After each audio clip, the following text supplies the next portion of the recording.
Say hey, Yellow Jacket football fans. Welcome to In the Press Box with Calhoun head football coach Clay Stevenson. This is being brought to you by the Calhoun Touchdown Club. Coach, congratulations. We got the season kicked off, a nice scrimmage. We go to Allatoona, nice place to play. Just quickly, some brief thoughts, and we'll get into the details in a minute. Yeah, it was you're right. It was a great place to play. Yeah, it is. That stadium was nice. I've only been down there to the gym. Hadn't been up back to the football field yet, but until last Friday. So it was a great place. Got a lot of kids in. You know, not as many as we wanted to with the young guys, but overall the kids played hard. It was a hot night. And Yes, very hot. The format was a little bit different than what we were used to, and then we ended up playing full two halves. We kind of talked about only playing 15 minutes and letting the JV play. So changed it up last minute and ended up being, you know, a good full two halves of football for our starters and some backups. So had a lot of tired guys that night, which was good. It kind of got them into the rhythm of a real four-quarter football game. There were three teams involved. Kennesaw Mountain was the third team.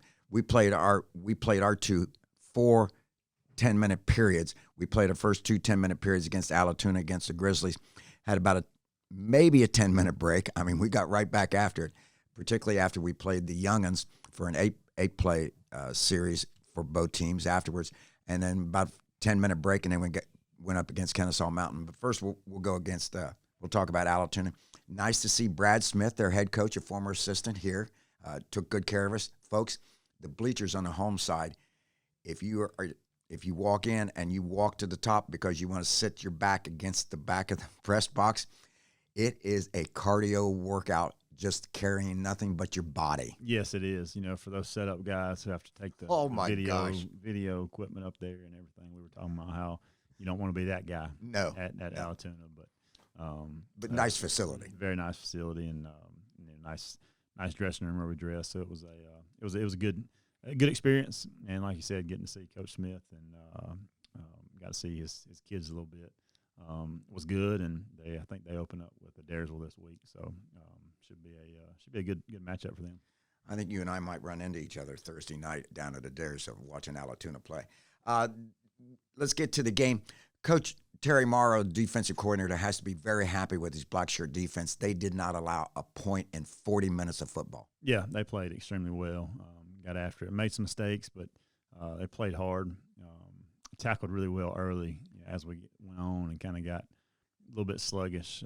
Both sides got a little bit tired there toward the end, and missed a few tackles there. But pleased with them overall. Like I said, they didn't give up a touchdown, and they didn't have too many drives that were sustained. So proud of those guys, because there's a lot of not many returning starters on that side of the ball, and one of them changed positions. So pleased with their overall performance for sure. We went 7-7 with Allatoona. We went 7-7 with Kennesaw Mountain. Then when Kennesaw Mountain and Allatoona played, as we were on our way home, that game went 7-7. Oh, was it really? I never followed back up with them to see. Ended up in a 7-7 tie, so that was the predominant score. Yeah, good job by the black shirt defense. Allatoona's offensive line was very big. They're athletic, but not like the Kennesaw Mountain team that we faced later on. We'll get into that in just a minute. I thought they did a good job. The pound and shoot offense, Coach Atha. I like what the offensive line's doing. We've got a little bit of size there. They seem to be gelling. I thought Crossland, the sophomore at quarterback, and Trace Hawkins, the freshman at quarterback, alternated every series. I thought as the game progressed, each of them became even more comfortable. Yeah, they did. That was the first time with real bullets, and kind of real. They weren't live, but it was the first time against another team. There's a positives to having a 2-year starting quarterback and playing a tough schedule like we had with Trey. But it doesn't lend itself to a backup quarterback playing much, because every game is going to the fourth quarter, and knock on wood, Trey stayed healthy. So that was first time for Cross, really getting into a varsity game, and the same thing for Trace as well. So very pleased with their progression over the course of this year so far. And Friday night, I feel like they both went out there and got better, and that was the goal overall for both of them, to go out there and get some reps and get better. So they both did that. So very pleased with those guys. Coach Atha coaching the offensive line. I think we're going to call them Atha's Animals. I thought they did a good job. We've got a couple running backs, different size stature, but they both hit the hole hard. Hunter White does a really good job of running the ball. And then Baylor Johnson is just like a bowling ball and knocking people around. Yeah, they both did well. It's going to kind of be run back by committee this year. So, but they both the vision was there, and it's it takes a little bit of time for reps, real quality reps, to see where they actually fit in the run game and the pass game. So, reps against another team is invaluable for those guys. So, both of them ran the ball really hard, extremely hard, and they both did a good job, like in the rest of the offense. McCaden Griffin playing wide receiver as well as a free safety. He caught both touchdown passes, one from each quarterback, so nobody gets any particular bragging rights there, but it was nice to see each quarterback able to pick him out. The first touchdown play, you lined up trips to the right, to the short side of the field, and I couldn't see the route that McCaden ran, but Cross's pass to him was just perfect. The same way with Trace's pass to him in the left-hand corner of the end zone in the next session. So, in fact, it was the same exact play. Is that right? Same play score both times. Wow. Which was great. That first one was 4th down. Yes, it was. Like 6 or so, and Brad was over there, Coach Smith, Alatuna's coach. He was yelling at us to kick it, kick the field goal. Yeah. But we went for it and converted that 4th down. And the other one was a big-time play again, but in the second scrimmage against Kennesaw Mountain. Yeah, outstanding. So then we go against Kennesaw Mountain, and this is a team that really likes to they're so athletic. It's like basketball on grass, and they're very unorthodox in their approach. They are. They do a good job, though. They were bringing corner blitzes and safety blitzes, and in a preseason game. They had ends dropping out in the coverage, so it was that's definitely a game that you'd want to be able to prepare for a little bit. But the two styles were great for us because it gave us two different offenses and defenses to prepare for, or not prepare for, but to play against. So it ended up being – it was a nightmare that night, but after it was over, it got our guys some really good reps against two different types of schemes. And it was hot. It was a nice conditioning night, and you got to play 40 minutes of football in probably about an hour's worth of time. So it was condensed. Youngins came in. They got to play 8 plays. It ended up in a 0-0 game, and our defense stepped up and got a big pick at the end. We intercepted the pass. Our DB, I know, at one point was in their end zone. I don't know if he caught it in the end zone or at the 1 or 2 yard line, but stopped that scoring threat. So good night overall. It was, and that's the one thing that this format doesn't lend itself to getting the young guys in as much as we have in the past scrimmages. So I told those guys to make sure they hang in there because it's a long time for them to practice and have to go scout team every day against our starters before they get to actually play a real JV and 9th grade game. So those are coming up in a few weeks. So I just told them to keep at it. They're going to get their time on the field. It was just the format that we used was really good for our starters because it gave them a 4-quarter football game. And remember that old adage, you're one play away from being a starter, and if you're a third string, you're one play away from being second string, and then obviously you're 2 plays away from being a starter. So that's good. All right, let's kick the season off. We are going down to take on the Creekview Grizzlies. This is our 3rd game in this series. We'll have a 4th game next year.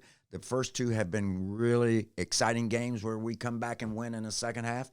Talk a little bit about this year's Creekview Grizzlies and Coach Trevor Williams. Yeah, number one, we want to get off to a little bit better start. Well, that was our message on Monday morning. Let's try not to get behind the 8 ball like we have against them the last 2 years. But Coach Williams does a great job. I got a huge amount of respect for him and the job that they do.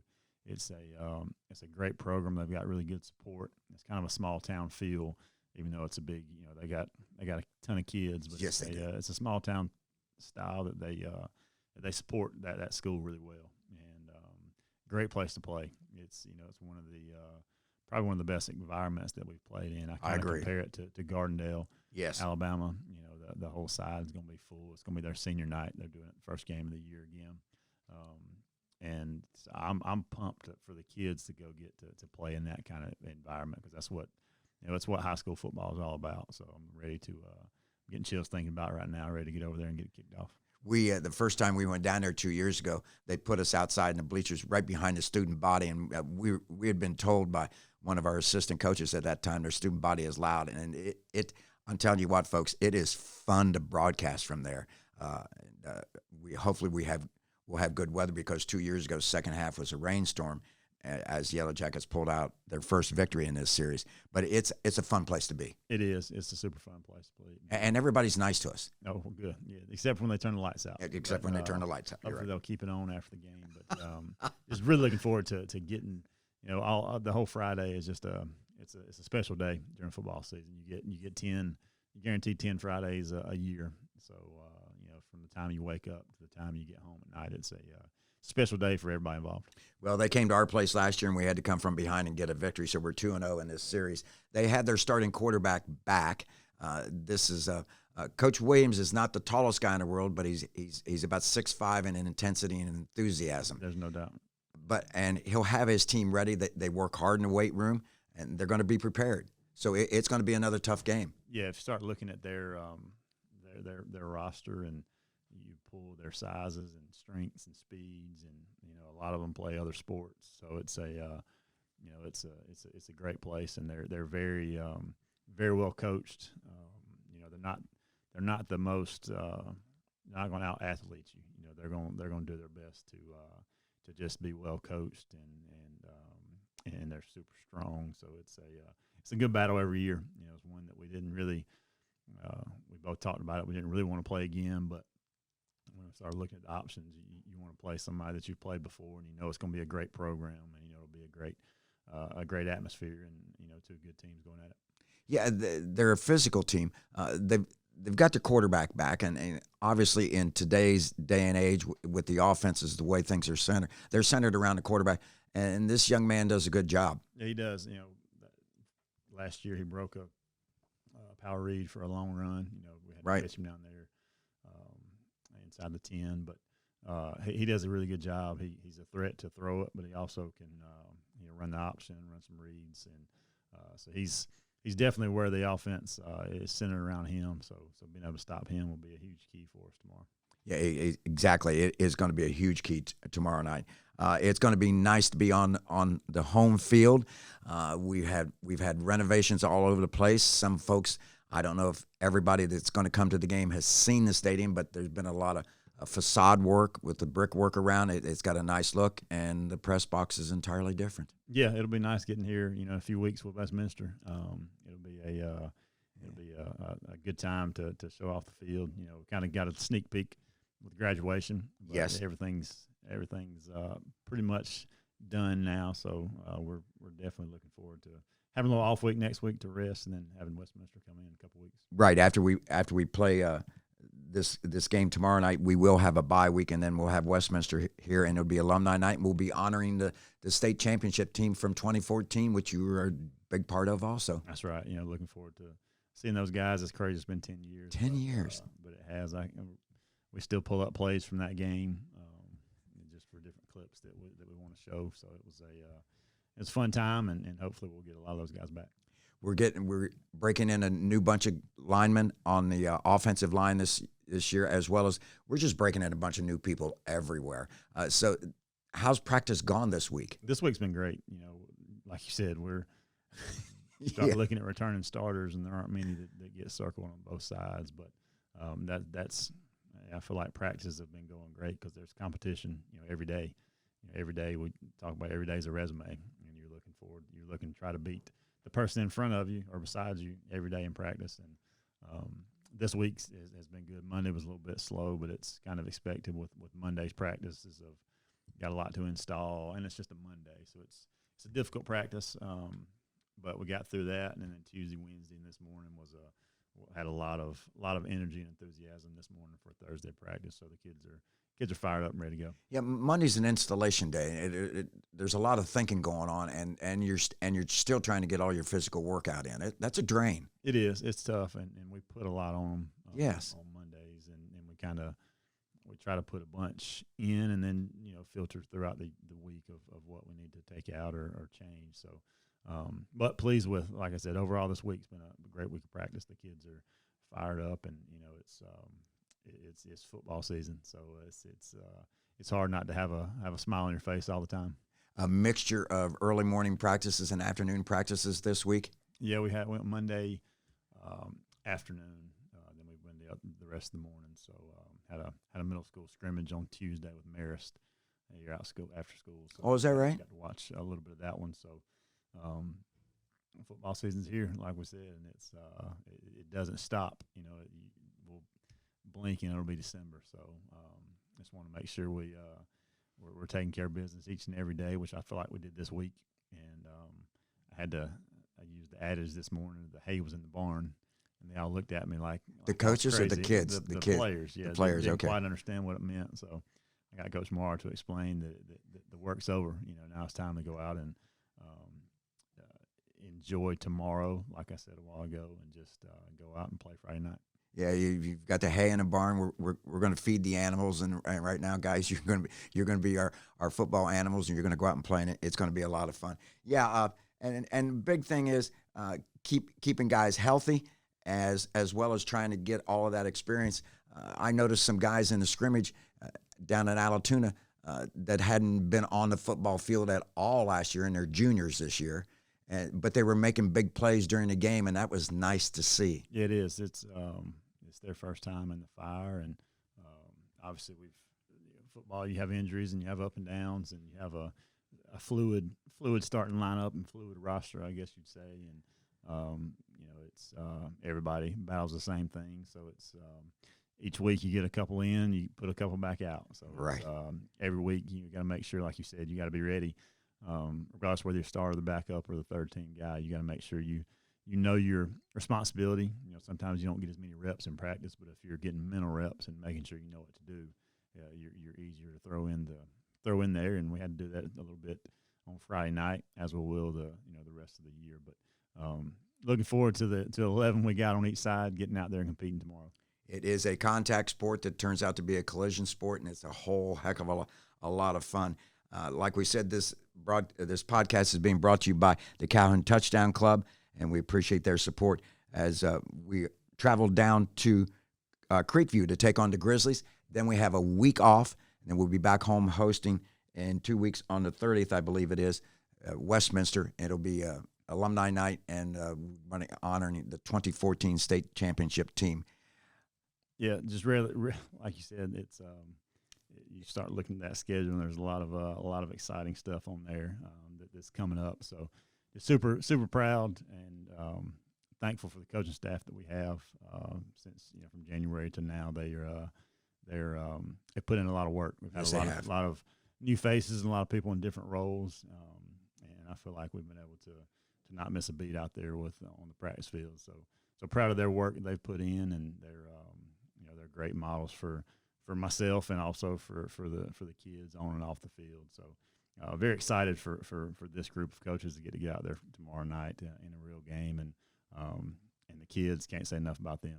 The work they've put in, it's going to pay off, and we're looking forward to getting out there and having an exciting and a fun game. And like we talked about, opening games are tough because you don't really know. You don't have much film to go off of, but you got to focus on special teams and blocking and tackling and turnovers. And that seems real simple, but that's really the three things we talked about at the beginning of summer camp. That's what we'll make sure that we sure up and get ready for the first game. So hopefully we can do that tomorrow. Yeah, all three phases seem to be in good hands. The special teams, Bo Kelly's going to do the snapping, Trace Hawkins is going to do the holding, and Carlos Carlito is going to do the job punting as well as the field goals. And we might see the master of the kickoffs, Coach Clay, and see what he comes up with on kickoffs to these opposing teams, and that's always an exciting adventure. The camaraderie with the coaching staff seems to be really good. The practices I've been to, I see a lot of enthusiasm. I see a lot of coaching going on, and I think the kids are buying in, and we'll just keep our fingers crossed, keep the kids healthy, and get after it, because it is here. Friday Night Lights is about to begin. It is. I'm looking forward to it, Dave, and I look forward to seeing y'all tomorrow night. You can listen to the broadcast live at the Fox 103.5 FM and 1030 AM, and it is also streamed at thefox1035.com. And then, of course, we'll have the replay of the coaches show later on that you can catch at calhountdclub.com and pull it up, but we'll get that taped on Saturday. Once again, Coach, thanks a lot. Good luck and good health to the Yellow Jackets. I appreciate it, Dave. You've been listening to the podcast In the Press Box with Coach Clay Stevenson.